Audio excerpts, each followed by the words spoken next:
Kegelapan. Ini adalah pikiran pertamanya setelah bangun tidur. Di mana saya? Dia mencoba menggerakkan anggota tubuhnya tetapi sensasi sentuhannya ada yang tidak beres dari biasanya. Tunggu, bisakah aku berpikir? Saya ingat dengan jelas pernah tertembak di dada oleh para gangster itu. Apakah saya koma? Dia mencoba lagi untuk menggerakkan atau membuka matanya tapi yang bisa dia rasakan hanyalah sensasi sesak dan yang bisa dia lihat hanyalah kegelapan. Saya kira saya masih hidup, sepertinya saya bahkan tidak bisa mencapai kematian cepat dalam hidup saya. Yah, setidaknya di sini hangat. Ada kehangatan yang terus-menerus di tubuhnya, membuat lingkungannya cukup nyaman. Setidaknya setelah aku bangun, orang tuaku akan melepaskanku untuk sementara waktu. Mungkin sebaiknya aku mengambil kesempatan ini untuk pergi dari rumah itu dan pergi ke luar negeri, setidaknya harus ada layanan kebersihan yang mempekerjakanku. Dia memikirkan kemungkinan untuk memanfaatkan pengalaman mendekati kematian itu sebagai sarana untuk melepaskan diri dari kurungan yang dia sebut sebagai rumah. Dia mempertimbangkan bagaimana reaksi orang tuanya ketika dia mengatakan kepada mereka bahwa dia akan keluar dari universitas untuk menjadi pencuci piring. Ayah tidak akan membuat terlalu banyak masalah untukku, tapi ibu pasti akan menjadi gila. Saat ini satu-satunya hal yang dapat saya lakukan di rumah tanpa memulai perkelahian adalah membaca. Mungkin aku akan kehilangan itu juga. Sejak dia ingat, dia suka bermain game, membaca buku dan mabuk. Dia menganggap hal lain membosankan dan ini sangat mempengaruhi karir sekolahnya sejak sekolah menengah. Jadi, situasi di rumahnya menjadi semakin sulit untuk dia jalani karena orang tuanya lebih memilih berteriak sepanjang waktu daripada menerima bahwa universitas tidak cocok untuknya. Saya kira sebagian besar dari situasi itu adalah kesalahan saya, lagi pula, saya menghabiskan sebagian besar hidup saya dalam keadaan mabuk atau terisolasi dalam beberapa buku. Memang bukan pekerjaan yang bagus sebagai seorang anak laki-laki. Memikirkan hal ini, penyesalan muncul dalam dirinya. Jika dia tahu lebih baik pada saat itu, dia tidak akan menggunakan minuman keras sebagai sarana untuk melampiaskan amarahnya dan mungkin situasi di keluarganya akan lebih damai. Yah, aku tidak bisa mengubah apa yang sudah terjadi, dan aku tidak punya banyak pilihan untuk tetap tenang sambil berpura-pura sepanjang waktu. Ketika dia berusia 14 tahun, dia menyadari ada sesuatu yang tidak beres dengan dirinya. Dia akan melihat teman-temannya mengejar gadis atau pakaian cantik, menekankan cinta dan status sosial dalam sekelompok orang. Namun, ia hanya merasakan rasa ingin tahu terhadap seks tanpa pernah bisa benar-benar terikat dengan seseorang. Adapun masyarakat manusia, ia melihatnya sebagai sekumpulan aturan yang dibuat oleh manusia untuk memaksa mereka hidup bersama. Bukankah aturan-aturan itu dibuat oleh laki-laki? Sebagai seorang pria, saya berhak mengabaikannya dan hidup sesuai keinginan saya. Waktu terus berlalu saat dia berpikir, tanpa dia sadari bahwa kecepatan berpikirnya jauh lebih rendah dari biasanya. Pada akhirnya, ini adalah dunia yang dikuasai oleh uang. Jika Anda memilikinya, Anda dapat melakukan apapun yang Anda inginkan, jika tidak, kamu hanya akan berakhir di salah satu roda masyarakat, mengumpulkan uang sampai kamu mati. Sungguh cara hidup yang menyedihkan. Dipaksa oleh aturan-aturan manusia untuk bekerja demi mengumpulkan lembaran-lembaran kertas, sementara kertas-kertas itu hanya mempunyai nilai berkat aturan-aturan yang sama yang Anda patuhi. Kebebasan sejati hanya dapat dicapai dengan mengumpulkan kertas dalam jumlah yang cukup. Apakah ada gunanya menjalani kehidupan seperti ini? Alasannya akan berhenti dari waktu ke waktu ketika dia akan tidur atau mencoba membangunkan tubuhnya. Dengan cara ini, hari-hari berlalu. Mungkin aku dalam keadaan koma permanen dan aku harus menunggu kematian yang sebenarnya agar bisa terbebas dari kegelapan ini. Kegelapan yang mengelilinginya mulai mempengaruhi suasana hatinya, satu-satunya hal yang membuatnya tetap waras adalah perasaan hangat di tubuhnya. Pada titik itulah cahaya muncul di dunia kegelapan, yang tampak semakin membesar seiring berjalannya waktu. Akhirnya ada perubahan. Aku harus mengikuti. Tiba-tiba, semacam tekanan mendorongnya dari ruang sempitnya menuju cahaya. Tampaknya ini merupakan proses yang lambat dan menyakitkan sehingga dia merasakan tekanannya.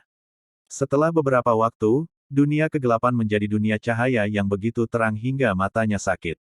Dia mulai mendengar sorak-sorai dan suara-suara yang berbicara dalam bahasa yang tidak diketahui.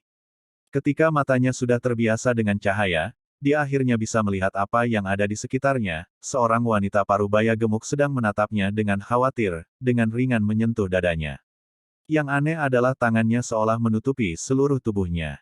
Apa yang terjadi? Dia tidak dapat menyelesaikan pemikirannya bahwa wanita gemuk itu telah membalikkannya ke samping dan dengan ringan menamparkan pantatnya. Entah kenapa, dia merasakan sakit akibat tamparan ringan itu. Apa yang kamu lakukan, wanita? Ucapnya, namun yang keluar dari mulutnya hanyalah seruan nyaring. Setelah mendengar tangisan itu, wajah orang-orang di ruangan itu menjadi rileks dan wanita gemuk itu membawa bayi itu ke pelukan seorang wanita pucat namun cantik yang terbaring di tempat tidur kuno.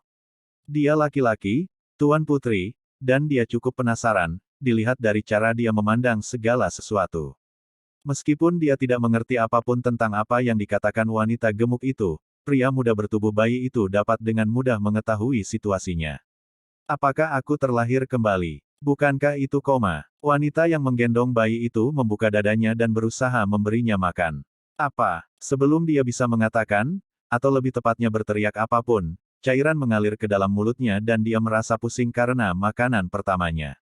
Aku akan menamaimu Noah. Ya, Noah Balvan itu nama yang bagus. Noah memandang wanita yang memberinya makan dengan mata setengah tertutup. Wanita itu memiliki rambut hitam panjang yang tidak diikat di punggungnya dan mata biru es di bawah alis tipisnya. Tentu saja ibuku cantik. Noah seharusnya menjadi nama yang dia berikan padaku, setidaknya itu nama yang bagus.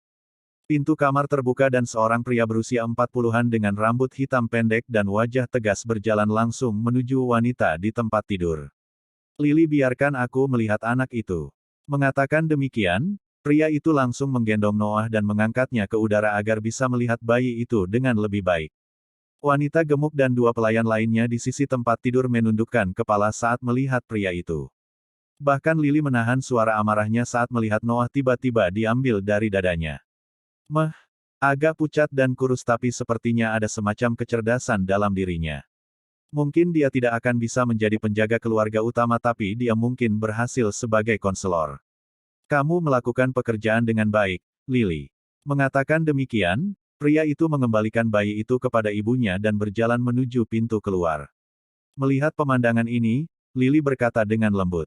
Chris, dia anakmu dan namanya Noah, tidak bisakah dia bertujuan menjadi lebih dari sekedar penjaga biasa?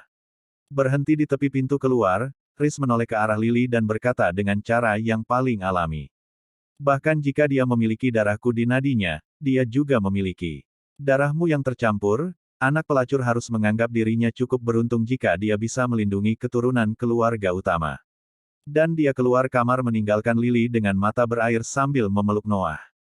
Dia tidak melihat tatapan dalam dari bayi di tangannya ke arah ayahnya setelah dia pergi melalui pintu. Tampaknya keluarga ini tidak sesederhana itu. Saya harus melakukan yang terbaik untuk mempelajari bahasa dunia ini secepat yang saya bisa. Berpikir demikian, dia menutup matanya dan pergi tidur. 5 bulan telah berlalu sejak Nuh terlahir kembali di dunia ini. Saat itu musim semi, atau setidaknya terlihat demikian jika dilihat dari lingkungan luar. Rumah besar yang ia tinggali menyerupai villa pedesaan dari kehidupan sebelumnya, namun ukurannya sebesar kastil dan sebagian besar terbuat dari kayu, dengan dinding yang terbuat dari batu di sekelilingnya. Pada saat itu, dia berada di pelukan ibu barunya, mengintip ke sekeliling saat ibu barunya berjalan melewati mansion sambil berbicara dengannya. Dia tidak tahu bahwa Noah berhasil memahami sebagian besar perkataannya. Bahasa dunia ini tidak begitu sulit, juga karena memiliki banyak kemiripan dengan bahasa Inggris di dunia saya sebelumnya. Yah, itu juga berkat Lili yang tidak pernah meninggalkan sisiku dan terus berbicara kepadaku. 5 bulan ini sebagian besar dihabiskannya dalam pelukan ibunya berjalan-jalan di sekitar rumah Balvan, dengan Lili menjelaskan hal-hal paling acak kepadanya. Berkat itu dia memiliki gambaran umum tentang posisinya dalam keluarga dan bagaimana struktur rumah itu. Rumah itu dibagi menjadi 2 lingkaran, luar dan dalam. Lingkar bagian dalam terdiri dari bangunan 4 lantai dan merupakan tempat tinggal keluarga utama. Lingkar luar memiliki 2 bangunan 2 lantai dan 3 lantai dan masing-masing dihuni oleh penjaga, pelayan, dan tamu. Saat ini, mereka berada di lantai pertama gedung tamu, yang diperuntukkan bagi mereka karena dia memiliki darah keluarga utama di dalam dirinya, dan karena Lili adalah selir tercinta Riz. Ayah Nuh, Riz, adalah putra ketiga dan terakhir dari kepala keluarga Balvan, Thomas. Dengan demikian, meski tidak mendapat akses ke lingkar dalam, mereka tetap bisa hidup nyaman di lingkar luar.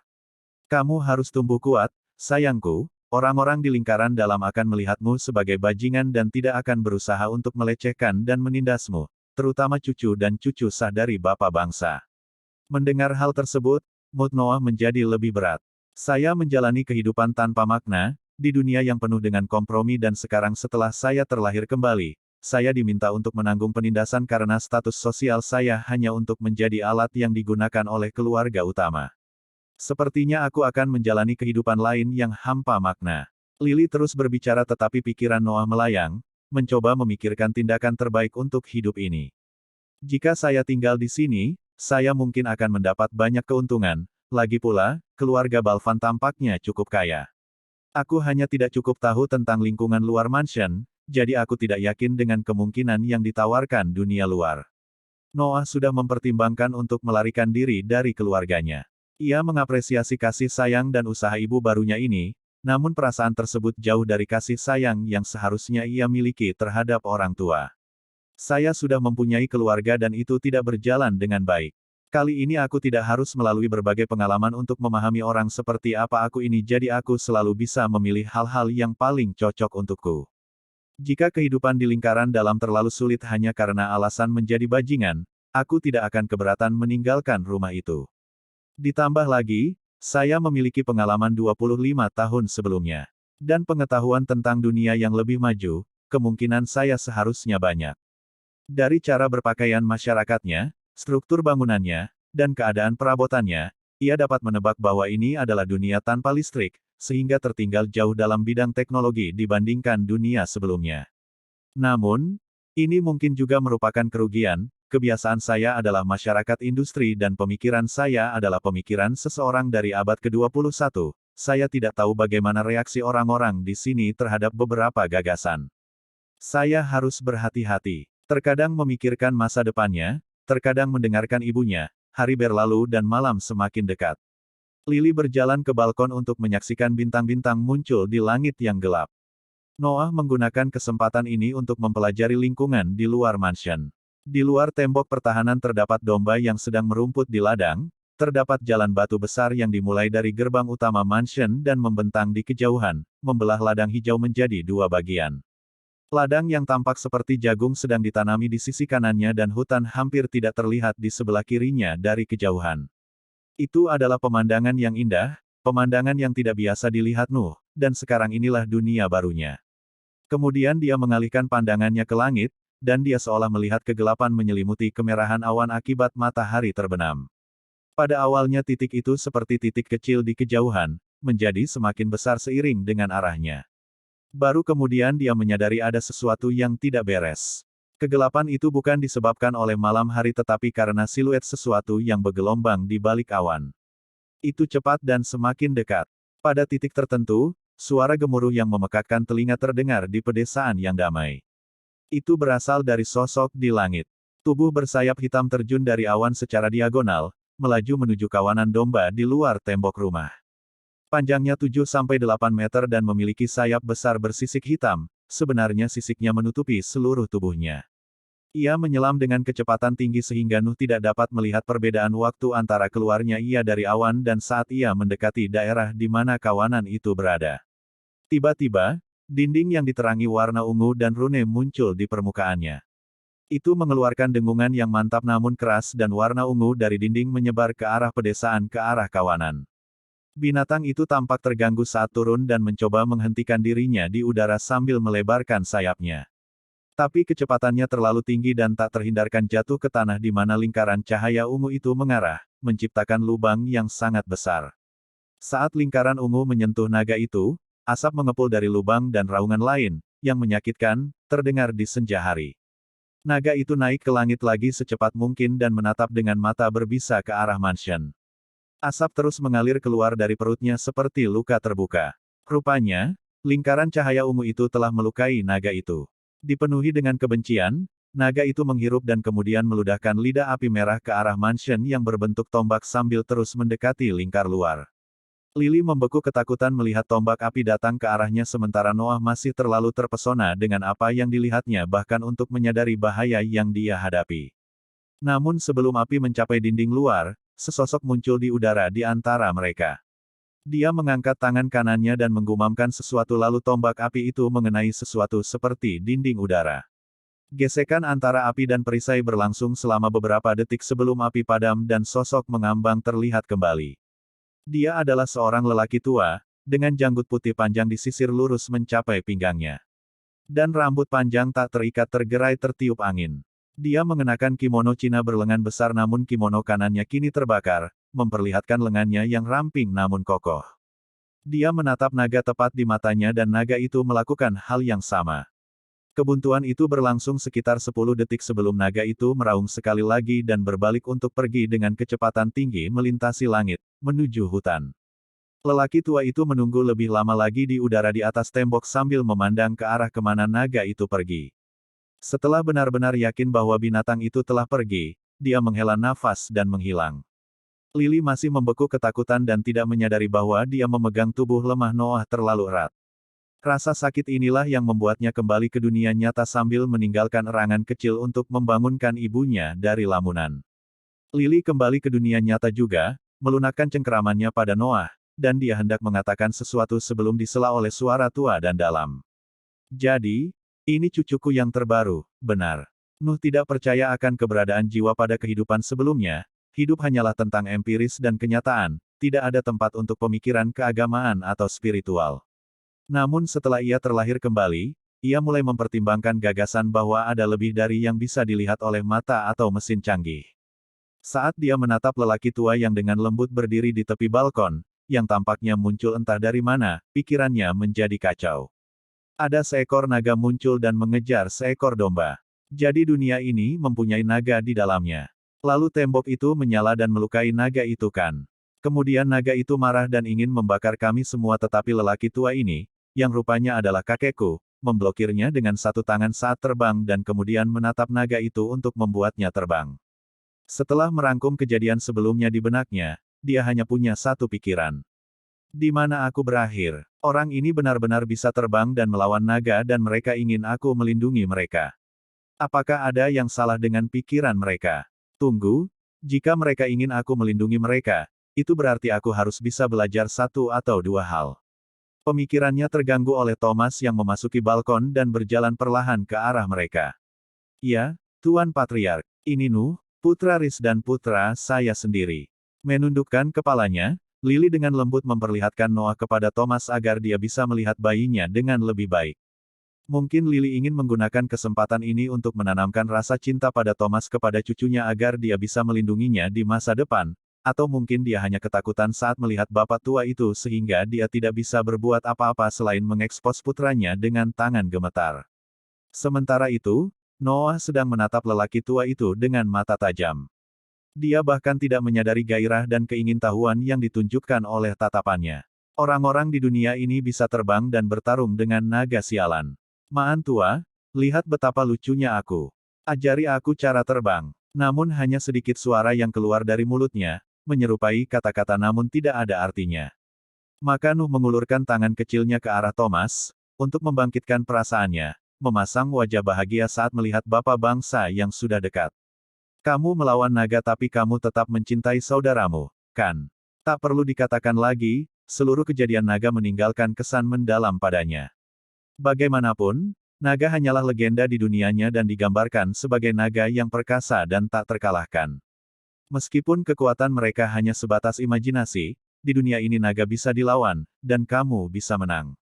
Oh, melihat bayi itu dengan gembira merentangkan tangannya ke arahnya, Thomas tidak bisa menahan diri untuk tidak menunjukkan sedikit pun kehangatan di wajahnya yang serius.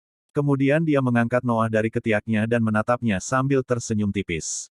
Oh, sepertinya dia cukup tertarik padaku, pasti ada kepintaran pada anak ini. Mungkin dia benar-benar akan menjadi penasihat keluarga yang baik. Aku akan mengawasinya dari waktu ke waktu. Mendengar ini, Lily sangat gembira dan bergegas mengucapkan terima kasih yang paling penuh hormat yang bisa dia kumpulkan. Terima kasih banyak, Tuan Patriark. Saya yakin keselamatannya dapat terjamin seumur hidup hanya dengan satu tatapan mata Anda. Dia membungkuk sambil berkata demikian, dengan kedua tangannya membentuk-bentuk doa. Tidak ada makhluk seperti itu yang bisa melakukan itu. Sini, bawa putra Riz dan bawa dia kembali ke kamarnya. Kejadian hari ini tidak boleh dilihat oleh anak sekecil ini. Thomas menyerahkan Noah kembali ke Lily dan menghilang dari balkon. Lily tidak bisa menghentikan kegembiraannya setelah dia pergi dan terus menyemangati Noah. Pernahkah kamu mendengar? Dia akan mengawasimu. Patriark keluarga Balvan akan mengawasi anakku. Hahaha, ini luar biasa. Dan dia bilang kamu bisa menjadi seorang konselor, ini juga luar biasa. Tidak hanya anakku akan dilindungi oleh seorang kultivator yang perkasa, dia mungkin juga akan jauh dari medan perang seumur hidup. Sebagai ibu dari anak haram, Lily tahu bahwa kemungkinan Nuh bukanlah yang paling cemerlang dibandingkan dengan keturunan lain dari keluarga utama sehingga dia tiba-tiba merasa lega ketika mendengar jaminan dari sang patriark. Membawa Noah kembali ke tempat tidur mereka di tengah lantai pertama, dia tidak menyadari bahwa bayi dalam pelukannya terdiam dan matanya semakin bertekad. Seorang konselor, pantatku. Apa gunanya memberikan nasihat kepada orang yang mempunyai kekuatan seperti itu? Masalah apapun bisa diledakkan seperti yang dilakukan orang tua itu dengan tombak api. Tidak kusangka kekuatan seperti ini benar-benar ada. Aku harus mendapatkannya. Saya mungkin harus mengambil sedikit risiko. Tampaknya kemurnian garis keturunan sangat dijunjung tinggi di dalam keluarga Balvan sehingga menunjukkan beberapa bakat mungkin menarik perhatian yang tidak diinginkan dari keturunan keluarga utama. Namun, saya memerlukan beberapa informasi untuk benar-benar memahami apa yang terjadi. Dari semua buku yang dibacanya, ia bisa membayangkan perebutan suksesi atau bahkan rasa iri pada seseorang yang statusnya lebih tinggi darinya bisa saja berakhir dengan pertumpahan darah. Saya sudah mati 1 kali, dan itu terjadi secara tidak sengaja. Saya tidak ingin dimasukkan ke dalam skema politik dan berakhir mati lagi, karena tidak berdaya dalam hal itu. Tekad yang tak pernah terasa mengalir di tubuh kecilnya, sementara Lily bersiap untuk menempatkannya di buayannya. Dunia di mana kekuasaan tidak diberikan kepada laki-laki dari masyarakat yang mereka ciptakan. Sebuah kekuatan yang seolah-olah datang dari dalam diri masing-masing individu, sebuah kekuatan yang hanya dimiliki oleh dirinya sendiri. Lily memanggilnya, pembudidaya, saya harus menemukan sesuatu tentang itu. Saya harus belajar berjalan dan membaca secepat yang saya bisa sehingga saya dapat memiliki kemandirian dan pada saat yang sama menunjukkan bakat awal di bidang sastra. Ini mungkin membawa saya pada buku-buku yang menjelaskan apa sebenarnya seorang kultivator dan bagaimana menjadi seorang kultivator. Sejak hari itu dia mulai makan lebih banyak untuk tumbuh lebih kuat dan menghilangkan fisik kurus yang dia miliki sejak lahir. Dia mulai aktif mencoba berjalan, pertama di buayan dan kemudian di tanah, mengkhawatirkan para pelayan atau ibunya setiap kali dia terjatuh dari usahanya untuk berdiri.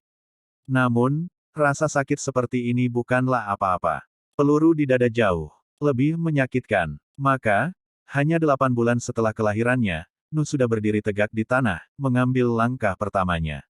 Ini sangat lambat, aku perlu berlatih untuk ini. Saya harus mulai berlari dari waktu ke waktu agar lebih sehat dan lebih nyaman dengan tubuh saya. Meskipun dia kecewa dengan lambatnya pertumbuhannya, Lily dan para pelayannya tercengang. Bayi ini sudah 3 bulan mencoba berdiri dan sekarang dia berhasil. Yang terpenting setiap terjatuh dia tidak menangis tapi mencoba berdiri lagi. Kalau kita tidak menghentikannya setiap kali dia bisa mendapat pukulan besar, cedera sekarang. Para pelayan yang ngobrol itu sama sekali tidak dihiraukan oleh Lily karena rasa bangga menyelimutinya melihat bayinya berjalan di usia 8 bulan. Ini pasti berkat Bapak Bangsa, aku tahu sesuatu yang baik pasti terjadi sejak hari itu. Beruntung atau tidak, prestasi Noah tersemat pada tokoh supranatural Thomas Balvan. Kejutan di lantai pertama gedung tamu masih jauh dari selesai. Setelah yakin memiliki keseimbangan yang baik, Noah mengambil langkah perlahan dan hati-hati ke arah ibunya. Perlahan tapi pasti, dan dengan sedikit dukungan yang diberikan oleh dinding di sampingnya, dia sampai di depan ibunya yang tersenyum. Datanglah ke ibu, anak kecil, kamu melakukan pekerjaan luar biasa hari ini.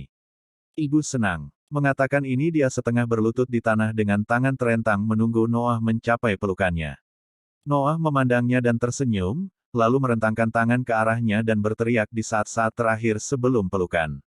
Mama, dan kemudian dia terjatuh dalam pelukan ibunya, sementara Lily dan para pelayannya menatapnya dengan mata terbelalak. Ini seharusnya cukup untuk memberiku pendidikan dini. Waktu terus berlalu, dan rumor tentang keajaiban intelektual menyebar ke seluruh keluarga Balvan. Kudengar dia baru bisa berbicara dengan lancar 1,5 tahun setelah dia lahir. Kudengar anak itu mulai berlarian setiap pagi sebelum sarapan hanya 3 bulan setelah dia belajar berdiri. Anda tidak akan mempercayai saya, tetapi saya secara pribadi melihat anak itu pergi sendirian di perpustakaan gedung tamu mencoba mengeluarkan buku dari rak.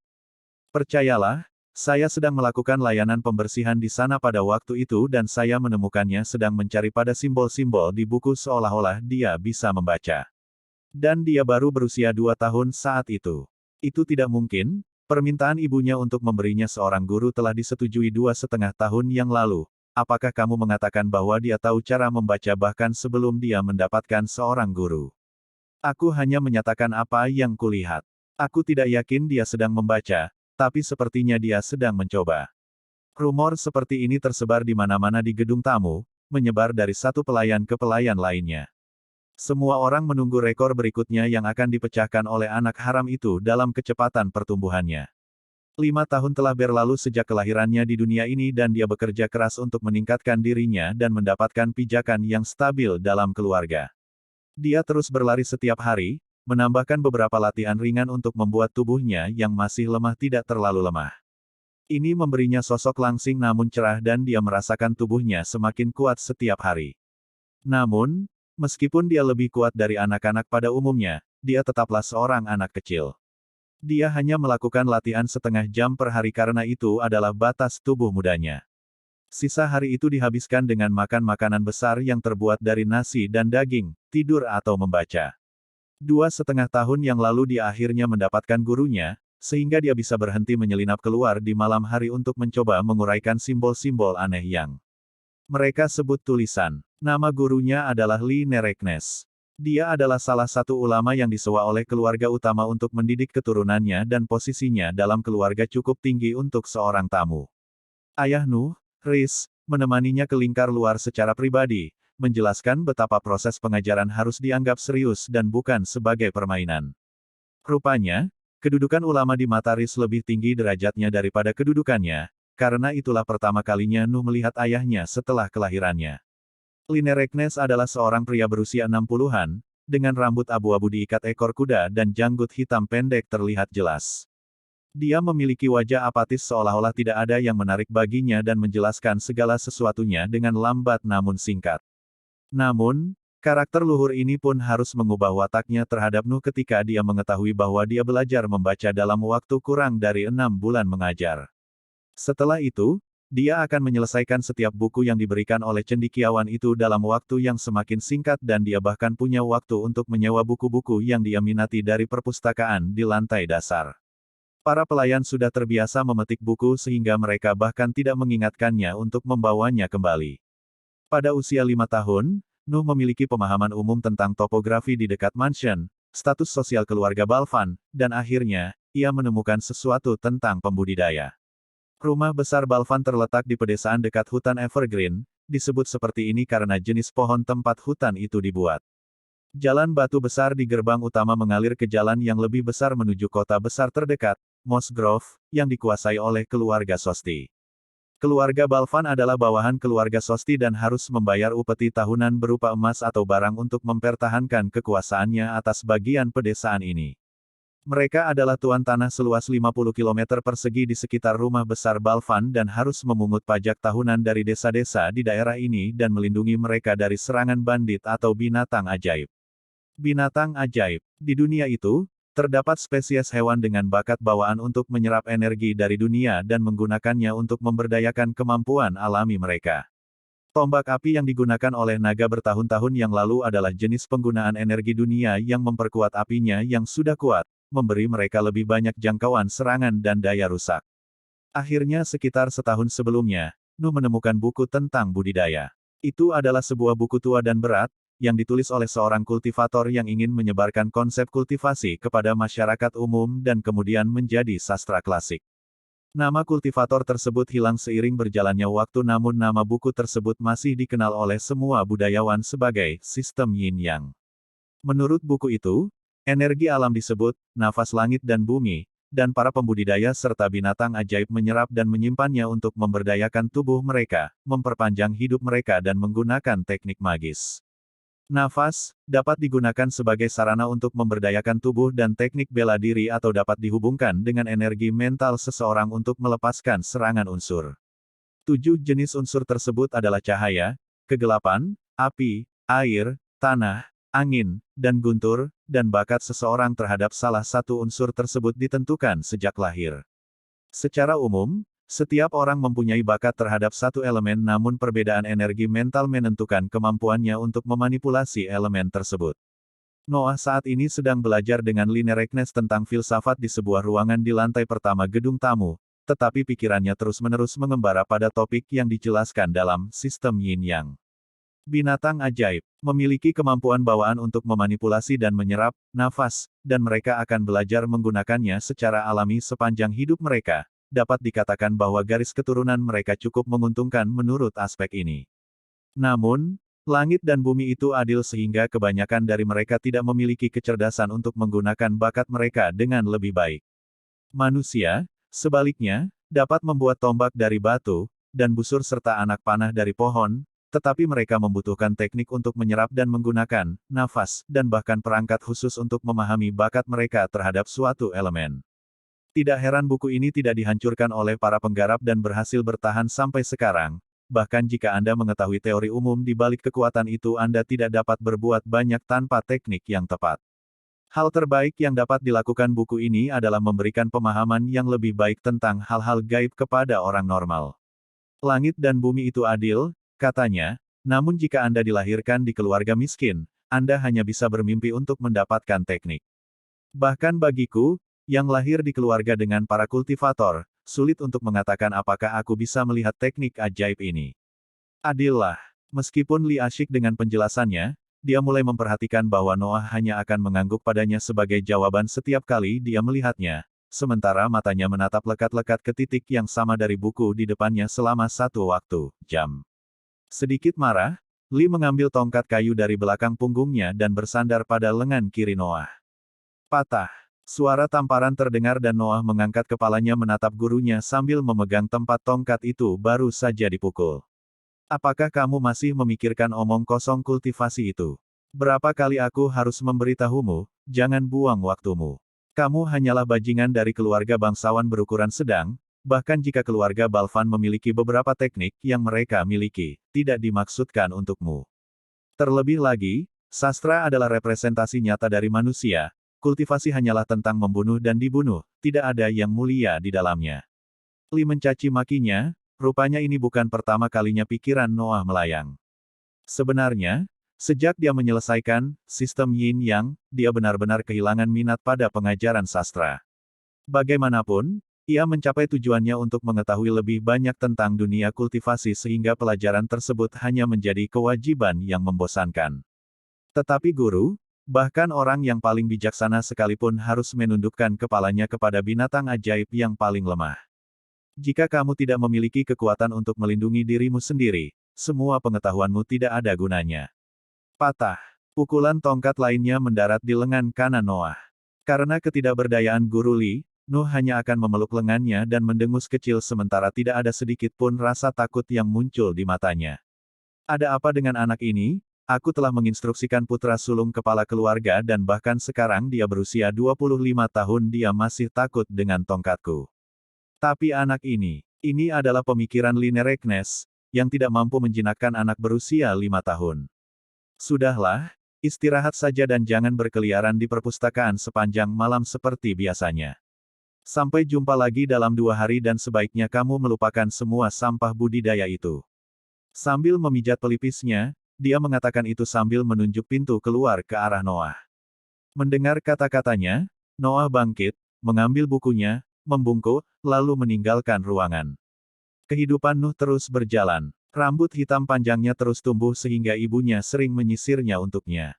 Lily terus mengelola lantai pertama gedung tamu, sesekali bertemu Riz di tengah malam. Dia sering memintanya untuk berbuat lebih banyak untuk putranya, menjelaskan minat Nuh dalam budidaya dan seni bela diri tetapi Riz selalu menolak, bersembunyi di balik aturan keluarga utama. Aku tidak bisa berbuat apa-apa terhadapnya, Lily. Aturannya sudah ditetapkan, posisinya hanya mengizinkan dia mendapatkan akses ke teknik tingkat rendah dan itu hanya diizinkan jika dia menunjukkan beberapa kelebihan dalam penjaga keluarga dan menyelesaikan beberapa misi. Anda dapat mengirimnya ke sana dan melihat bagaimana kelanjutannya. Wajah Lily menjadi gelap mendengar kata-kata ini. Sebenarnya Noah tidak lagi menghabiskan waktunya di perpustakaan sejak dia berusia 8 tahun. Dia lebih suka pergi ke gedung penjaga untuk melakukan pekerjaan rumah dengan imbalan beberapa tips bertempur. Dengan suara paling memelas yang bisa dikerahkan Lily, dia bertanya pada Riz. Putra kami cerdas, dia sudah menyadari bahwa dia tidak dapat menemukan sesuatu yang relevan tentang budidaya di perpustakaan dan mengalihkan perhatiannya kepada penjaga dengan harapan mendapatkan sesuatu yang berharga. Dia baru berusia 10 tahun sekarang, dia harus berusia 13 tahun untuk secara resmi bergabung dengan penjaga, tapi dia telah melakukan pekerjaan rumah untuk mereka selama 2 tahun sekarang hanya untuk mendapatkan titik awal yang lebih baik. Tidak bisakah kamu memberinya apapun? Kamu melakukan itu dengan dua putramu yang lain. Memukul. Sebuah tamparan mendarat di pipi kiri Lily.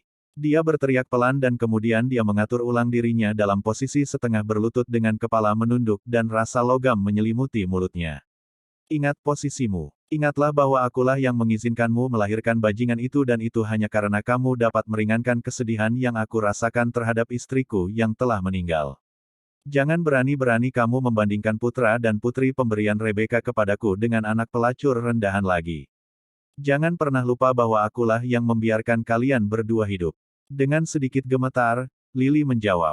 Saya minta maaf, tuanku. Dan kemudian dia berlutut sepenuhnya dengan kepala menyentuh tanah. Cek, sebaiknya kamu berdiri dan berbaikan karena sudah membuatku marah. Titik, titik, titik. Pada saat yang sama, di dalam gedung penjaga, seorang anak berusia sekitar 10-11 tahun sedang membawa 2 ember besar berisi air kepada sekelompok penjaga yang berkeringat di bawah sinar matahari. Anak ini, tentu saja, Nuh yang melakukan tugas-tugas untuk para penjaga. Karena dia memahami bahwa dia tidak dapat mencapai apapun dengan membaca buku, dia mulai mencari cara lain untuk menguasai teknik kultivasi. Selain membobol gedung bagian dalam dan mencuri buku-buku, yang merupakan hal yang mustahil, satu-satunya pilihan yang dia miliki adalah memasuki penjaga keluarga dan mendapatkan cukup reward untuk diberikan akses ke lingkaran dalam. Gurunya memarahinya setengah hari sebelum menyerah dan kembali ke lingkaran dalam sementara ibunya hanya memeluknya dan berkata, hati-hati. Meskipun Noah bisa melihat sedikit kekecewaan di mata Lily, dia mau tidak mau mengikuti keputusannya. Dia tidak ingin menyerah dan menjalani kehidupan yang tidak berharga dan tidak menarik lagi karena dia melihat harapan untuk menjadi lebih dari pria normal. Namun, dia sangat mencintaiku. Setelah sekian lama dia masih terus menemui ayahku itu. Mungkin demi aku dia menanggung karakternya.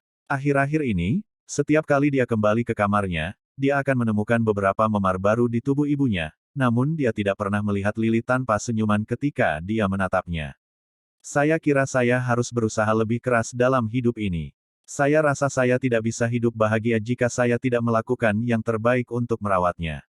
Senyum tipis muncul di wajahnya setelah pemikiran ini. Sayangnya, hal itu disela oleh seorang penjaga yang berteriak kepadanya. Hei, pelacur, apa yang kamu lakukan sambil tersenyum seperti orang idiot sambil tetap membawa air? Dia tersadar kembali dan bergegas menuju kelompok penjaga untuk mengantarkan ember. Maafkan saya tuan-tuan yang terhormat, saya harap latihan Anda berjalan dengan baik. Mungkin Anda ingin menenangkan pikiran Anda dengan mengomel tentang betapa kerasnya latihan Anda, posisi mana yang paling sulit untuk dipertahankan, bagaimana caranya. Tutup mulutmu. Orang terakhir yang kamu tipu dikirim oleh kapten untuk membersihkan jamban selama 3 bulan. Tidak ada yang akan memberitahumu apapun, namun jika kamu suka membantu kami dengan cara biasa, aku yakin akan ada lebih dari satu kandidat. Petik 2. Penjaga itu menyela Fasad Nuh bahkan sebelum itu dimulai. Namun dia benar, dalam 2 tahun sebelumnya, Noah berhasil mendapatkan beberapa teknik dengan berpura-pura tidak bersalah di depan beberapa penjaga yang kesepian dan lelah. Dia biasanya akan memilih orang-orang yang tampak dikucilkan atau diintimidasi sehingga dia bisa memulai hubungan dengan statusnya sebagai bajingan dan kemudian dia akan meminta mereka untuk menunjukkan bentuk dan teknik mereka agar terkesan, dan meningkatkan semangat mereka. Namun pada tahun lalu, para petinggi gedung penjaga mulai menyadari niat sebenarnya dan memilih untuk menghukum para penjaga yang mengungkapkan informasi penting.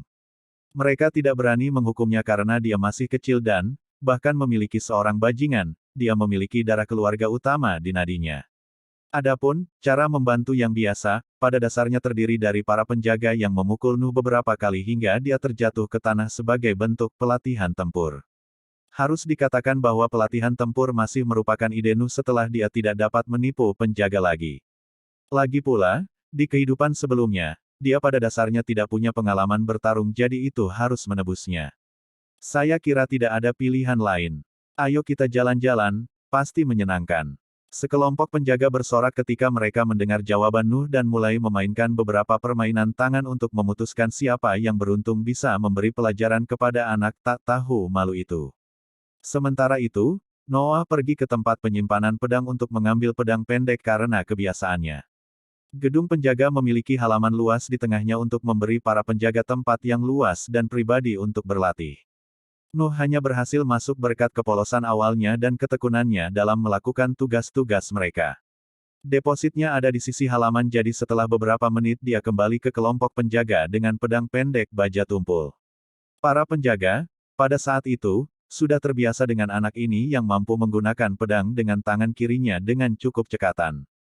Hahaha, nak hari ini giliranku, aku masih marah soal yang terakhir kali. Penjaga yang berdiri agak jauh dari kelompoknya memiliki tinggi 1,80 meter dan berotot kekar. Dia botak dan memiliki janggut keriting panjang, dada berbulu, dan otot menonjol. Dari statusnya yang bertelanjang dada, Anda bisa menggambarkannya sebagai pola dasar prajurit yang sempurna. Oh, ayolah Mickey, itu hanya bentuk pedang dan bahkan tidak dibuat dengan baik. Mendengar hal tersebut, semburat amarah muncul di diri Mickey saat ia mulai mendekati Noah. Menggunakan senjata tidak akan adil karena kamu masih anak-anak, jadi aku akan membatasi diri pada pelindung lengan ini. Aku tahu kamu sedang melatih teknik memutar es api jadi jangan harap aku akan bersikap lunak padamu.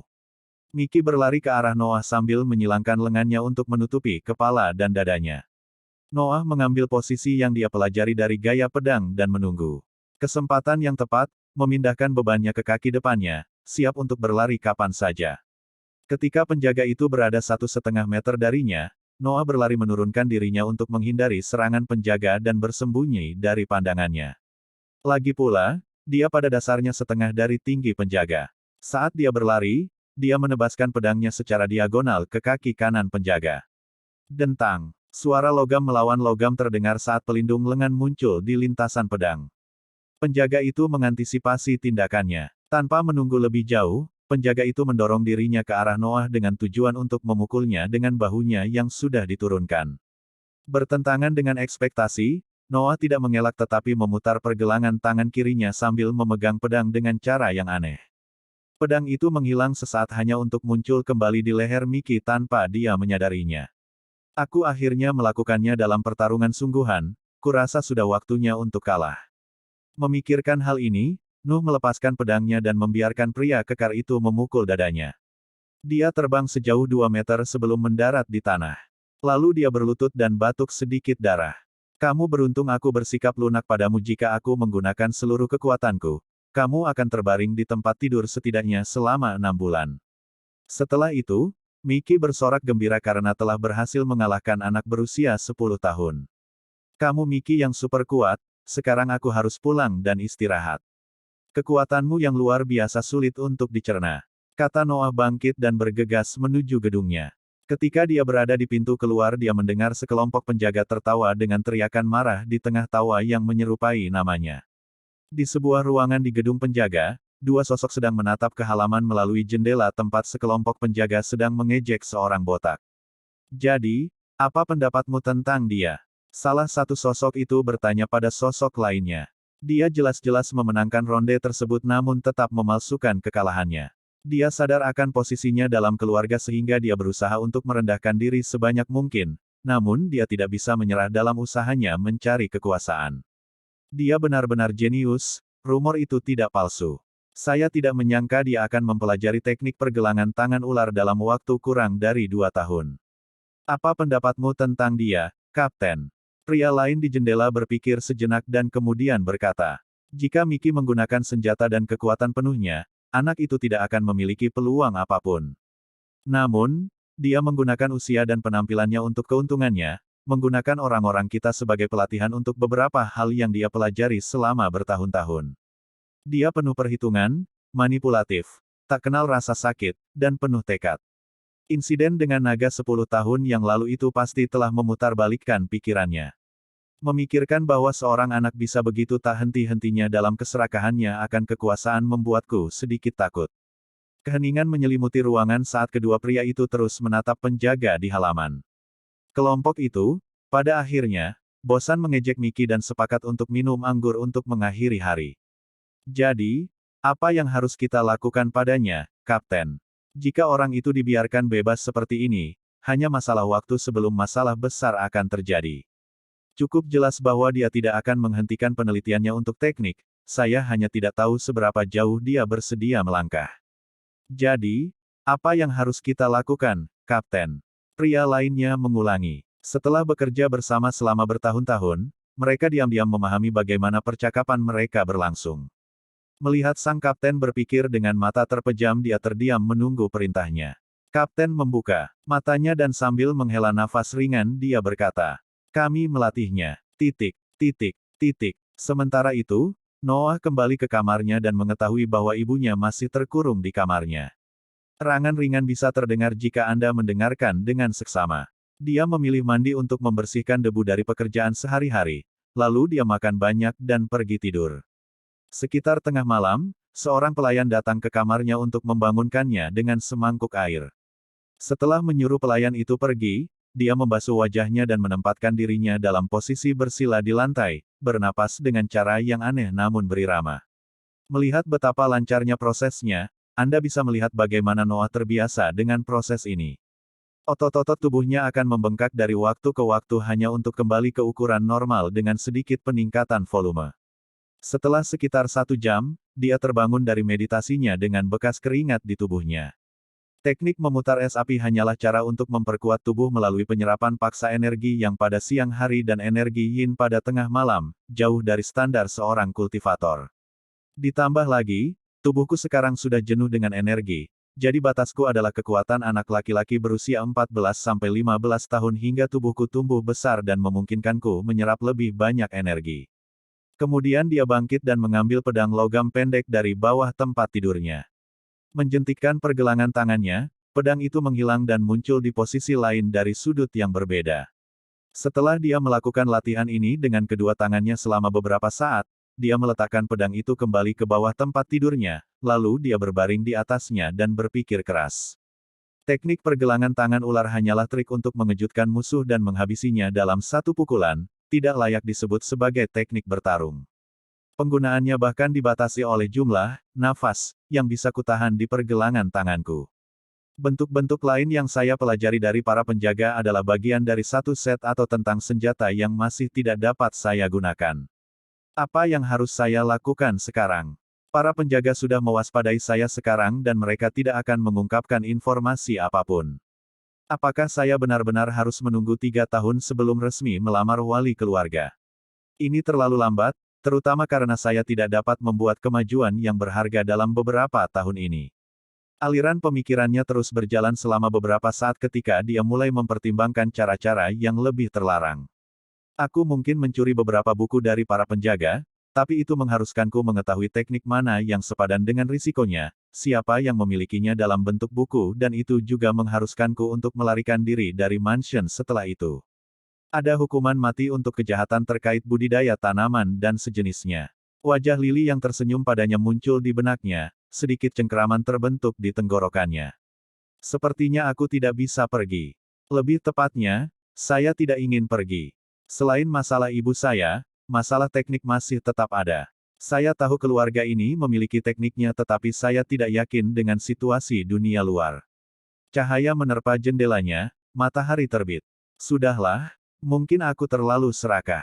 Aku selalu tahu bahwa suatu saat aku harus bertemu dengan anak-anak nakal yang beruntung di keluarga utama.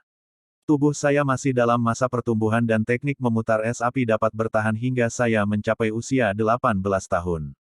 Dalam skenario terburuk, saya masih bisa diterima di lingkaran dalam melalui jasa penjaga dan menipu beberapa keturunan keluarga utama lainnya. Tidak, Skenario terburuknya adalah aku menipu mereka dan dibunuh karena kemarahan mereka. Hidup di sini terlalu damai, aku mulai lupa akan posisiku. Saya tidak akan terkejut jika ada beberapa pelayan yang memberikan informasi kepada lingkaran dalam setelah menunjukkan kemampuan di masa-masa awal saya. Apakah kamu sudah selesai dengan alasanmu? Aku mulai bosan menunggu. Mendengar suara tersebut, tubuh Noah menegang saat dia berlari ke seberang ruangan menuju pintu keluar. Kemudian dia menabrak sesuatu dan jatuh ke tanah, darah mengalir dari hidung ke mulutnya. Objek yang dia tabrak adalah tubuh orang yang berbicara yang bergerak menuju pintu sebelum dia sempat melakukannya. Aku tidak bisa melarikan diri.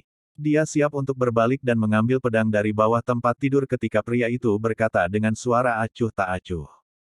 Tenang, aku di sini bukan untuk menyakitimu. Sebenarnya, menurutku kamu mungkin menyukai tawaranku. Setelah dia berbicara lagi, Noah berhenti dan berpikir sejenak. Lalu dia perlahan berbalik untuk melihat pria itu. Dia tampak seperti pria rata-rata berusia 40-an, tinggi 1,70 meter, tanpa janggut, dan rambut pirang agak panjang. Dia memiliki wajah yang ceria dan sedikit tersenyum. Siapa kamu? Nuh bertanya. Saya wakil kapten penjaga lingkar luar, William Charlie. Saya di sini atas perintah kapten penjaga, kami ingin merekrut dan melatih Anda sebelum Anda membuat kekacauan. Noah sedikit terdiam saat mendengar kata-kata yang keluar dari mulut William. Setelah merenung sejenak dia bertanya. Kekacauan macam apa yang mungkin bisa saya lakukan? Beberapa penjaga dengan sukarela memberi saya beberapa petunjuk tentang bagaimana saya harus berlatih. Dia memasang senyuman paling ramah yang bisa dia berikan, lagi pula, dia masih dalam tubuh berusia 10 tahun. Hentikan omong kosong itu, kami tahu kamu mempelajari teknik pergelangan tangan ular dan kamu memalsukan pertarunganmu dengan Mickey. Ditambah lagi, apakah kamu benar-benar ingin terus menipu tentara untuk beberapa teknik buruk seperti teknik memutar es api? Tiruan dari teknik budidaya. Nuh berubah dari takut mengetahui bahwa penyamarannya begitu mudah ditemukan menjadi putus asa ketika dia mendengar bahwa teknik terlengkap yang dia pelajari dianggap tiruan. Melihat pria yang tersenyum di depannya, dia akhirnya menanyakan satu-satunya pertanyaan yang penting dalam pikirannya. Maukah kamu menjadikanku seorang kultivator yang mampu melawan naga? William sedikit terkejut dengan kejujuran pertanyaan seperti itu. Dia menatap mata Nuh dan, merasakan tekadnya, dia memilih untuk menjawab dengan jujur. Dia menghela nafas sedikit dan sambil tersenyum, dia berkata, jalan kultivasi adalah jalan pribadi. Orang-orang dengan teknik terbaik mungkin tidak akan mencapai tingkat patriark sepanjang hidup mereka, sementara orang-orang dengan teknik pernapasan sederhana mungkin membelah langit menjadi dua. Saya tidak akan menyembunyikannya dari kamu, aku tidak bisa mengajarimu teknik terbaik yang dimiliki keluarga Balvan tetapi aku pasti akan menempatkanmu di jalur kultivasi. Sejujurnya, ini adalah taruhan terbaik yang akan diminta untuk kamu ambil dengan mempertimbangkan posisimu. Jadi, apa yang akan saya menerima? Sebelum dia menyelesaikan pidatonya, William disela oleh Noah. Melihatnya, dia sekarang bisa melihat bagian dari kejujuran yang dia miliki sebelumnya menghilang, digantikan oleh tekad dan mata licik. Anak yang menakutkan, aku tidak bisa menurunkan kewaspadaanku sedetik pun. Sambil mengembalikan senyumannya, William dengan gembira berkata, kalau begitu mulai sekarang, kamu harus memanggilku Tuan. Sehari setelah dia menerima William sebagai tuannya, pagi-pagi sekali Nuh pergi ke gedung penjaga sesuai instruksi William. Pagi sebelumnya dia menjelaskan situasinya kepada ibunya dan, melihat memar baru di tubuhnya, dia merasa murung. Dia memasuki gedung dan, langsung menuju lantai 1, rupanya orang-orang yang menjaga tangga diberitahu tentang kedatangannya dan membiarkannya lewat tanpa kesulitan. Sebelum menginjakkan kaki di anak tangga terakhir, dia mendengar suara William di ujung koridor. Kamu datang lebih awal. Melihat sosok menguap yang kini menjadi tuannya yang mengenakan pakaian olahraga putih, dia merasa sedikit gentar. Dia memasang ekspresi serius dan membungkuk sedikit dengan tangan kiri di tangan kanannya. Murid sangat ingin belajar, guru. William bahkan tidak memandangnya dan memberi isyarat untuk mengikutinya. Bersama-sama mereka memasuki ruangan luas dengan senjata di dinding dan beberapa boneka kayu di sekelilingnya. Sambil menahan kuap lagi, William menunjuk ke lantai. Duduklah. Aku tidak begitu pandai di pagi hari jadi aku ingin menjelaskan semuanya sekali saja, lalu kamu bisa bertanya padaku. Noah segera duduk bersila di lantai. Kerinduan terlihat jelas di matanya. William mengatur pikirannya sebentar dan kemudian mulai menjelaskan dengan wajah serius. Pertama, saya ingin memastikan bahwa Anda memahami alasan mengapa Kapten memilih untuk membiarkan Anda masuk penjaga. Kita tidak bisa membiarkan orang menipu orang untuk teknik yang mereka peroleh, terutama anak-anak dengan posisi Anda. Mempertimbangkan pro dan kontra situasi ini, kami memutuskan bahwa lebih baik menggunakan keserakahanmu untuk kebutuhan kami daripada menghukummu. Jadi, ingatlah untuk berterima kasih kepada Kapten karena mengizinkanmu untuk tetap memegang tanganmu, ketika kamu melihatnya. Setetes keringat dingin mengalir di punggung Noah, dia akhirnya menyadari betapa cerobohnya dia. Fasad anak kecil tidak bisa melawan orang yang berkuasa, mungkin lebih tepat mengatakan bahwa mereka tidak peduli kalau aku masih anak-anak. Kedua, kami tidak akan memberimu hadiah apapun, seorang penjaga harus mengumpulkan pahala untuk mendapatkan hadiah dan kamu juga tidak akan berbeda, tetapi karena kamu sekarang adalah muridku, aku akan memberimu sesuatu sebagai permulaan. Anggap saja itu sebagai pinjaman yang akan kamu berikan, membalasnya dengan bertugas sebagai penjaga. Apakah kamu mengerti aku? Kamu harus menumpahkan darah demi keluargamu untuk mendapatkan apa yang kamu inginkan. William menatap mata Noah dengan niat menyelidik. Situasinya bukanlah rahasia, jadi masuk akal untuk mempertanyakan keinginannya untuk melindungi keluarga Balvan. Aku tahu apa yang ingin dia katakan. Dia takut karena aku bajingan, aku mungkin telah mengumpulkan kebencian terhadap Balvan, dan menggunakan penjaga sebagai sarana untuk memperkuat diriku hanya untuk membalas dendam. Dia tidak salah tapi dia sama sekali tidak memahami alasanku. Terlihat berkonflik dan berpikir, Noah menundukkan kepalanya hanya untuk mengangkatnya dengan wajah yang lebih bertekad. Murid mengerti. William menatapnya, mencoba menguraikan wajahnya. Jika dia berbohong, dia pasti pandai dalam hal itu. Kemudian dia menyerah untuk memahami anak di depannya dan melanjutkan penjelasannya. Kalau begitu sudah beres. Kamu sekarang adalah anggota termuda yang pernah dimiliki penjaga keluarga Balvan. Tugas kita sebagian besar terdiri dari menyelesaikan masalah dengan bandit dan binatang ajaib di wilayah Balvan karena tugas pasukan di lingkaran dalam adalah melindungi secara pribadi anggota keluarga. Saya akan menjelaskan lebih banyak tentang misi nanti, sekarang perhatikan, saya mulai dengan bagian yang membuat Anda hampir kehilangan tangan. Petik 2. Tak perlu dikatakan lagi, perhatian Nuh melejit. Anda membaca sistem yin yang sehingga saya dapat melewatkan bagian tentang nafas dan elemennya. Kultivasi manusia dapat dibagi menjadi 3 pusat kekuatan, dantian, tubuh, dan lautan kesadaran yang sangat terhubung satu sama lain. Dantian berada di perut bagian bawah dan biasanya terbentuk pada usia 15 tahun. Ini adalah tempat di mana para kultivator mengumpulkan nafas dan, setelah terakumulasi, sebagai hasilnya akan menyehatkan tubuh dan pikiran. Tubuh adalah cangkang seorang kultivator, dapat dipelihara dengan membanjirinya dengan nafas, dan semakin kuat, semakin stabil dantian dan pikiran Anda. Anda sudah mulai memeliharanya dengan teknik berputar es api. Lautan kesadaran berada di pusat otak Anda dan merupakan tempat di mana energi mental Anda dihasilkan dan dikumpulkan. Memperbesar lautan kesadaran Anda tidak hanya akan memberi Anda lebih banyak ruang untuk menyimpan energi mental dan meningkatkan produksinya, namun juga akan memberikan Anda lebih banyak ruang untuk menyimpan energi mental dan meningkatkan produksinya, juga pertajam indera Anda dan kencangkan pikiran Anda. Dikatakan bahwa pada tingkat tertentu Anda bahkan dapat mulai memprediksi bahaya yang akan terjadi. Sekarang, kamu bisa mulai dengan pertanyaan putaran pertamamu. Nuh memejamkan mata dan mengulangi apa yang dikatakan tuannya dalam pikirannya agar dapat menghafalnya. Setelah memindai informasi beberapa kali, dia menemukan 2 hal yang dia tidak yakin. Guru, saya punya 2 pertanyaan, bukankah Anda mengatakan bahwa teknik memutar es api hanyalah tiruan dari teknik kultivasi? Jika dantian terbentuk pada usia 15 tahun, apakah ini berarti saya tidak dapat berkultivasi untuk selanjutnya? 5 tahun. Jawaban William langsung muncul, karena dia mungkin telah meramalkan keraguan yang muncul di benak muridnya beberapa saat sebelumnya. Metode pemelihara tubuh yang sebenarnya menggunakan nafas di dantian untuk membanjiri tubuh dan menyehatkannya. Sebagai perbandingan, teknik memutar es api hanyalah sebuah proses untuk secara paksa menyimpan nafas di dalam tubuh yang akan digunakan secara alami. Sebagai perbedaannya terletak pada jumlah nafas yang digunakan, selain fakta bahwa teknik yang Anda latih hanya dapat mengumpulkan 1/10 dari apa yang dapat dicapai oleh metode yang menggunakan dantian.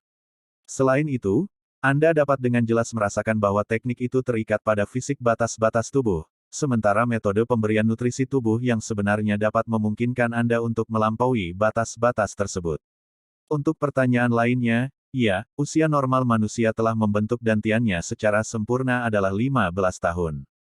Namun, seperti yang saya katakan, ketiga pusat kekuatan tersebut sangat terhubung. Mungkin Anda telah mempercepat proses penciptaan naikkan dantiannya dengan berlatih teknik memutar es api. Siapa tahu, kamu mungkin sudah mengalami pertumbuhan selama beberapa bulan. Mendengar ini, mata Nuh berbinar. Artinya saya bisa mempercepat prosesnya dengan melatih dua pusat kekuatan lainnya. Tunggu, ada yang aneh, bukankah itu berarti ketika seseorang melatih ketiganya secara bersamaan, pertumbuhannya akan menjadi eksponensial? Ekspresi bingung muncul di wajahnya. Alisnya menyatu, dia menatap gurunya dan hendak mengajukan lebih banyak pertanyaan ketika dia disela. Anda akan memahami lebih banyak setelah Anda mulai berlatih. Kultivasi pada dasarnya adalah tindakan menentang langit dan bumi karena kita mengambil kekuatannya dan menjadikannya milik kita, jadi prosesnya sangat panjang dan menyakitkan. Oleh karena itu, karena tiga pusat kekuatan terhubung, jika benar bahwa memberdayakan yang satu akan mempengaruhi dua lainnya, juga benar bahwa meninggalkan yang satu akan memperlambat pertumbuhan dua lainnya. Tapi seperti yang saya katakan, Anda akan memahaminya begitu Anda melangkah di jalan. William kemudian duduk di tanah dan mengeluarkan setumpuk spray dari balik jasnya. Saya akan memberi Anda metode pelatihan untuk lautan kesadaran dan membiarkan Anda memilih seni bela diri dan metode nutrisi tubuh yang tidak memerlukan dantian dari yang saya sortir untuk Anda. Lembaran ini hanyalah gambaran umum tekniknya, jadi mendekatlah dan bacalah dengan cermat. Ingatlah untuk memilih yang sesuai dengan kepribadian dan kebutuhan Anda. Bahkan sebelum dia sempat meletakkan spray di tanah, Noah sudah duduk berlutut di depannya. Anak sialan ini bahkan tidak berlari secepat ini saat dia melarikan diri dariku. Melepaskan desahan lembut, William menambahkan. Perhatikan bahwa kamu harus mengubah metode pemberian nutrisi tubuh setelah kamu membentuk dantian dan seni bela diri menggunakan nafas untuk mengekspresikan kekuatan mereka yang sebenarnya. Jadi untuk saat ini kamu terbatas pada yang kamu kumpulkan di tubuhmu. Setelah peringatan terakhir, dia meletakkan spray di lantai, dengan nutrisi tubuh di sebelah kanan dan seni bela diri di sebelah kiri dan menyaksikan dengan sedikit senyum muridnya yang membacanya dengan mata yang tajam. Sepertinya dia bisa mengkonsumsinya hanya dengan satu tatapan. Dia benar-benar memiliki kemauan sebagai seorang kultivator. Saya bertanya-tanya seberapa jauh dia bisa melangkah. Noah memilih untuk memilah terlebih dahulu tumpukan spray di sebelah kiri, yang berisi ilmu bela diri. 5 lembar. Gaya pedang Balvan, gaya pedang dua tangan yang diciptakan oleh keluarga Balvan, seimbang dalam menyerang dan bertahan, cocok untuk prajurit. Nafas, akan memperkuat serangan dorong, mampu menghancurkan batu. Peringkat 1. Gaya pedang hantu, gaya pedang satu tangan yang terbuat dari gerakan aneh yang sulit dilawan, serangan bagus, dan pertahanan buruk. Nafas, dapat membuat salah satu bagian tubuh yang diinginkan menghilang untuk membuat musuh Anda tidak siap. Peringkat 2. Aliran pedang, gaya pedang dua tangan yang berfokus pada menangkis serangan lawan dan serangan balik pada waktu yang tepat, pertahanan yang sangat baik. Nafas, dapat menciptakan perisai udara untuk jangka waktu tertentu. Peringkat 2. Gaya pedang kembar, gaya pedang satu tangan yang menggunakan dua pedang, fokus pada kecepatan, dapat bertahan dan menyerang pada saat yang bersamaan. Nafas, akan meningkatkan kemampuan perforasi pedang sehingga pengguna dapat memotong tanpa perlu menyentuh bilahnya. Peringkat 2. Gaya telapak tangan besi, gaya tanpa senjata yang menggunakan tangan sebagai senjatanya, serangan yang sangat baik dan kemampuan manuver untuk menyerang. Nafas, akan mengeraskan tangan penggunanya sehingga mampu menghentikan pedang atau melepaskan gelombang kejut untuk melukai organ dalam lawan. Pengerasan tangan bisa menjadi permanen dengan latihan. Peringkat 2. Nuh tenggelam dalam pikirannya. Tuan, mengapa ada pangkat di bidang seni? Seolah mengharapkan pertanyaan itu, William dengan serius menjelaskan. Peringkat tersebut mewakili potensi teknik ketika menggunakan nafas, pada dasarnya menentukan seberapa kuat efek dan daya rusaknya. Ada peringkat untuk setiap teknik dan sihir dan ada peringkat bahkan untuk kultivator, tapi saya akan menjelaskannya bagian kultivator setelah dantianmu terbentuk. Noah mulai berpikir lagi sambil melihat spray di tangannya. Kurasa aku sudah bisa menolak gaya pedang Balvan karena itu peringkat 1. Gaya telapak tangan besi sepertinya keren, terutama untuk bagian pengerasan permanen, tapi aku sudah cukup akrab dengan pedang di tahun-tahun ini jadi aku harus tetap menggunakannya. Mengatakan demikian, hanya tersisa 2 lembar di tangannya. Gaya pedang pantom seharusnya merupakan asal mula bentuk pergelangan tangan ular, jadi aku sebenarnya diuntungkan dalam mempelajari yang satu ini, tapi rasanya seperti itu adalah metode membunuh terhadap manusia. Akankah seekor naga jatuh ke dalam trik tembus pandang? Seperti ini, hanya tersisa 1 lembar di tangan Noah. Saya memilih gaya pedang kembar sebagai seni bela diri. William tersenyum bahagia dan terus mengangguk. Pilihan yang bagus, karena kamu perlu menggunakan 2 pedang, itu akan sedikit lebih sulit pada awalnya, tapi kamu akan segera memahami bahwa itu adalah gaya yang cocok untuk setiap situasi. Nuh mengalihkan perhatiannya ke kelompok metode menutrisi tubuh. Dia tidak menyadari bahwa senyuman di wajah William telah menghilang, digantikan oleh ekspresi khawatir. Mungkin aku berharap terlalu banyak pada sekelompok metode tanpa memerlukan dantian. Setiap teknik tampak mirip dengan teknik berputar es api, mereka hanya menambahkan beberapa kekhasan seperti lebih banyak kekuatan atau lebih banyak kecepatan. Setidaknya mereka semua peringkat 2 jadi seharusnya lebih baik dari milikku saat ini. Dia hampir siap untuk memilih metode pemberian nutrisi yang akan meningkatkan kecepatannya ketika dia mencapai lembar terakhir. Peringkat 3. Kekhawatiran di wajah William bertambah, saat dia menatap anak di hadapannya dengan tatapan memohon. Tolong jangan pilih yang itu. Itu bukan teknik tapi penyiksaan murni. Dia tidak ingin menempatkan metode itu di blok yang harus dipilih Nuh tetapi kaptennya berpikir berbeda sehingga dia tidak punya pilihan. William, kita harus menghormati keinginannya. Jika dia masuk ke dalam penjaga dan kemudian mengetahui bahwa kita menyembunyikan metode itu darinya, dia mungkin akan kehilangan kepercayaan pada kita dan memberontak. Begitulah kata-kata yang diucapkan kaptennya kepadanya sehari sebelumnya.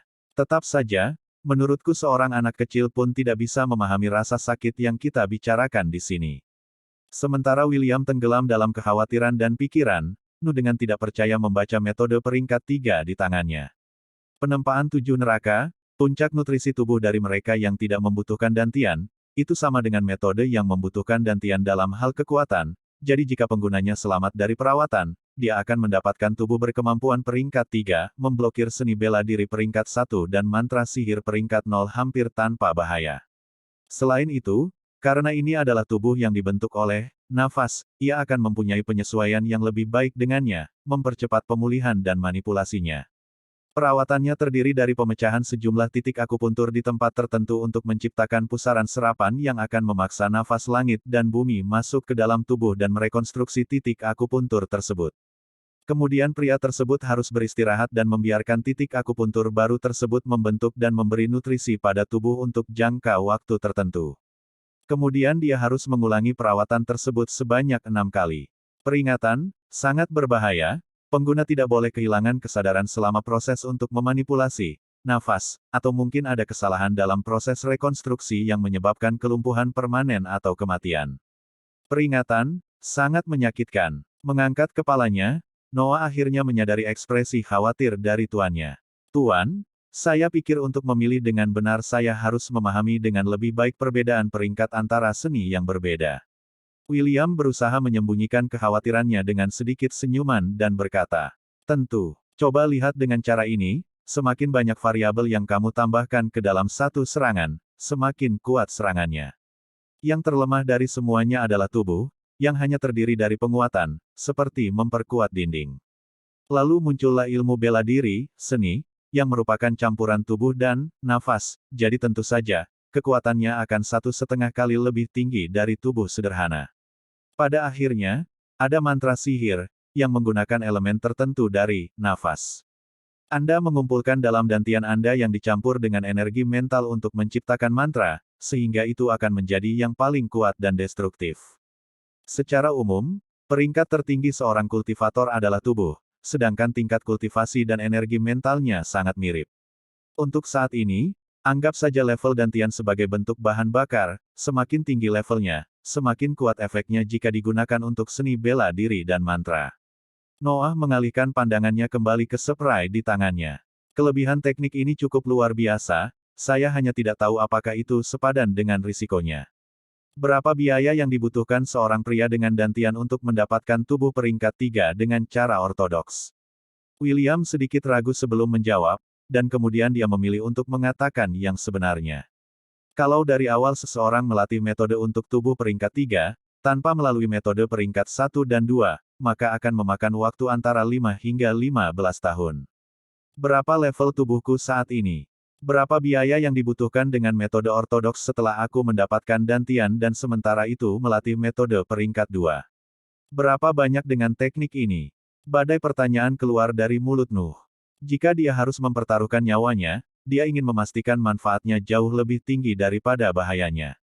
Saat ini tubuhmu berada di bawah setengah peringkat 1, karena tubuhmu masih dalam masa pertumbuhan dan kamu berlatih suatu metode tanpa memerlukan dantian maka hasilnya akan lebih kecil jika dibandingkan dengan manfaat yang diberikan oleh teknik dengan peringkat yang sama yang sebaliknya, membutuhkan dantian. Hal yang sama juga berlaku untuk metode peringkat 2 di bawahmu. Jika kamu mulai berlatih metode ini sekarang, saat kamu mendapatkan dantianmu, kamu akan memiliki tubuh peringkat 1,5, bisa dikatakan begitu, dan kamu akan mungkin mencapai peringkat 3 dalam 5-9 tahun. Jika kamu menggunakan penyiksaan itu, kamu mungkin memerlukan waktu antara 3 dan 5 tahun untuk menyelesaikan prosesnya. Nuh sedikit tercengang. Metode ortodoks sepertinya tidak terlalu lambat sama sekali. Dia yakin bahwa dengan jadwalnya yang padat, dia akan mencapai peringkat 3 dalam waktu sesingkat mungkin, membuang sekitar 4 hingga 5 tahun tambahan, tetapi juga menghindari risiko ekstrim dalam hidupnya. Dia akan menolak gagasan untuk menjalani teknik 7 neraka ketika dia melihat mata gurunya yang tampak dipenuhi rasa malu. Kemudian dia memikirkan sesuatu dan bertanya sambil tersenyum pahit. Seberapa sulitkah mendapatkan metode nutrisi tubuh peringkat 3 yang tepat? Kali ini, rasa malu melanda William karena ketahuan. Dia menundukkan kepalanya sedikit untuk memulihkan ketenangannya dan kemudian berkata dengan suara lembut. Kamu harus memasuki lingkaran dalam untuk memintanya. Masih tersenyum pahit, Noah menyerahkan lembaran itu kepada tuannya. Kalau begitu aku memilih metode penempaan 7 neraka. Ketakutan William menjadi kenyataan, dan mau tidak mau dia merasa sedih. Setelah merenung sejenak, dia menegakkan tubuhnya dan berjalan mengitari ruangan. Kemudian dia mulai berbicara. Saya menerima keputusan Anda dan saya akan membantu Anda berlatih dengan metode itu tetapi saya memiliki beberapa syarat. Pertama, saya ingin Anda melatih energi mental Anda selama 6 bulan dan jika setelah waktu itu saya tidak menganggap Anda siap, saya tidak akan mengizinkan Anda untuk memulai perawatan. Syarat kedua adalah Anda harus melatih gaya pedang kembar dengan saya secara pribadi. Maukah Anda menerimanya? Noah memandangnya sedikit bingung dan menegur pelan. Bolehkah saya mengetahui alasan di balik kondisi ini? William berhenti di tempatnya dan menjawab. Untuk menahan rasa sakit seperti itu dan tetap bisa memanipulasi nafas, kamu memerlukan pikiran yang jauh lebih kuat daripada manusia kebanyakan. Jika kamu melatih lautan kesadaranmu selama beberapa waktu, kamu akan meningkatkan peluangmu untuk bertahan dalam pengobatan. Adapun kondisi kedua, saya akan melakukan penyiksaan pada seorang anak dan saya merasa tidak enak karenanya. Setidaknya saya akan melampiaskan sedikit dengan melatih Anda dan Anda bahkan mungkin meningkatkan toleransi Anda terhadap rasa sakit selama proses tersebut. Noah sedikit terkejut dengan jawaban ini, terutama mengenai bagian terakhirnya. Tuan, Anda tidak perlu memaksakan diri untuk melakukan perawatan kepada saya jika Anda tidak mau. Tak seorang pun dari lingkaran dalam akan membantumu melakukan itu dan satu-satunya orang di lingkaran luar yang bisa menggunakan nafas dengan cukup terampil adalah aku dan sang kapten. Namun, ketepatanku dalam penggunaannya jauh lebih baik, jadi aku kandidat terbaik untuk melakukannya. Nuh berpikir, meskipun dia mencoba menipuku sebelumnya, dia bukanlah karakter yang buruk. Yah, entah itu mempercayainya atau kembali menjadi penjaga penipu, jadi aku tidak punya banyak pilihan.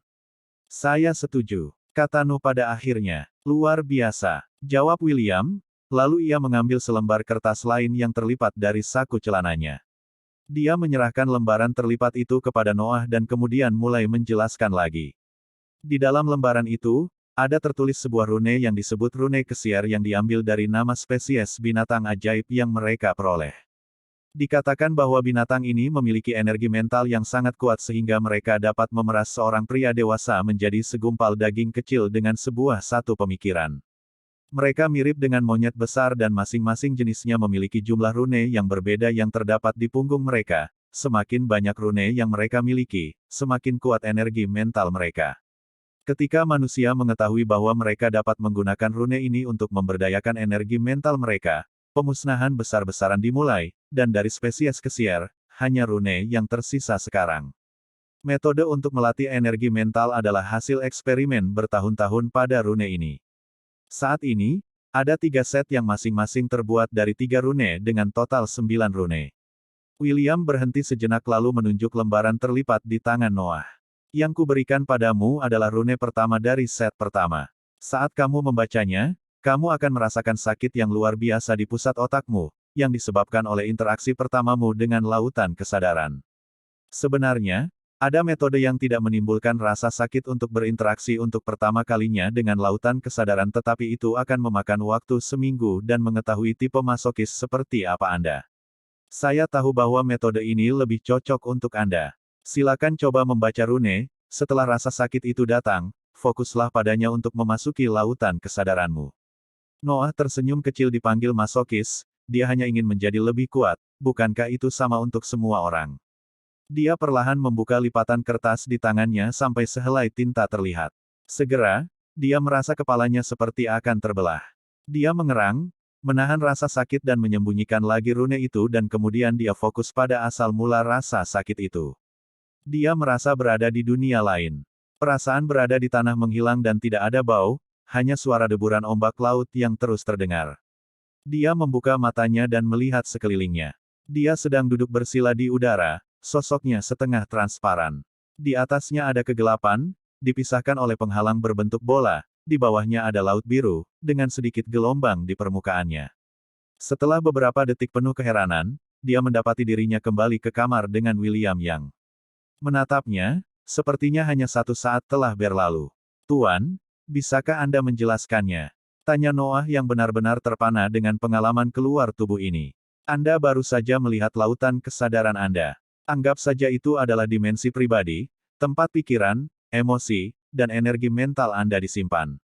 Semakin besar dimensi itu, semakin besar pengaruhnya terhadap dunia material. Air di dalamnya melambangkan kesadaran Anda, kemampuan berpikir, jadi berhati-hatilah ketika kamu melatih energi mental atau merapal mantra karena itu akan menguras air itu, dan begitu kamu kehabisan energi tersebut, kemampuan berpikirmu akan sangat terpengaruh hingga lautan kesadaran terisi kembali.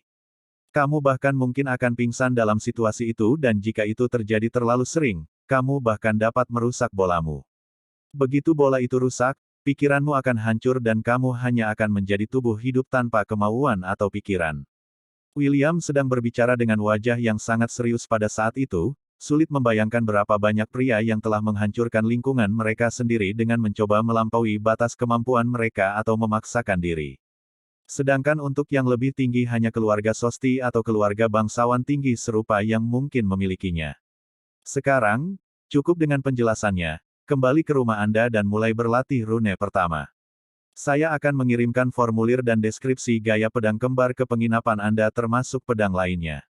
Saya akan menemui Anda lagi dalam 1 minggu dari sekarang untuk memeriksa kemajuan Anda dengan keduanya. Ingatlah untuk tidak menghabiskan energi mentalmu. Di dalam kamarnya, Noah sedang menatap lekat-lekat pada selembar kertas di tangannya. Prosesnya terasa berat, butiran keringat mengucur di kening dan matanya terus berusaha terpejam.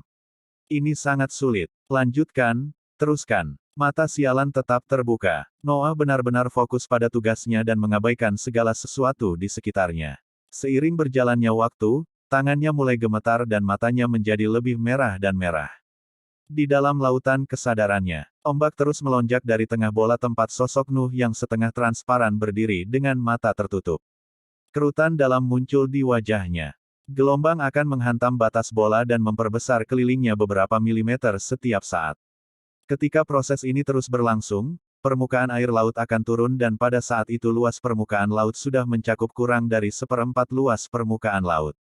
Noah tiba-tiba melipat spray berisi rune dan menghela nafas panjang sambil berbaring di lantai dengan tangan terbuka. Aku merasa kepalaku akan meledak. Pandanganku seakan bingung bahkan berpikir saja membuat rasa sakitnya semakin bertambah. Mengerikan, pelatihan semacam ini sangat menakutkan. Dan aku juga merasa sangat mengantuk. Beberapa ketukan terdengar dari pintu kamarnya. Noah sedikit mengumpat dalam pikirannya, hanya untuk merasakan kembali rasa sakit yang semakin bertambah yang membuatnya mengutuk lagi. Dia berdiri dengan bersandar pada lantai dan kemudian ke dinding dan akhirnya membuka pintu. Sosok Lily muncul di balik pintu keluar dengan wajah berseri-seri sambil membawa 2 buku tua dan sebuah tas. Beberapa penjaga membawa ini ke gedung. Mereka bilang wakil kapten mengirim. Dia menyela dirinya sendiri ketika melihat keadaan putranya.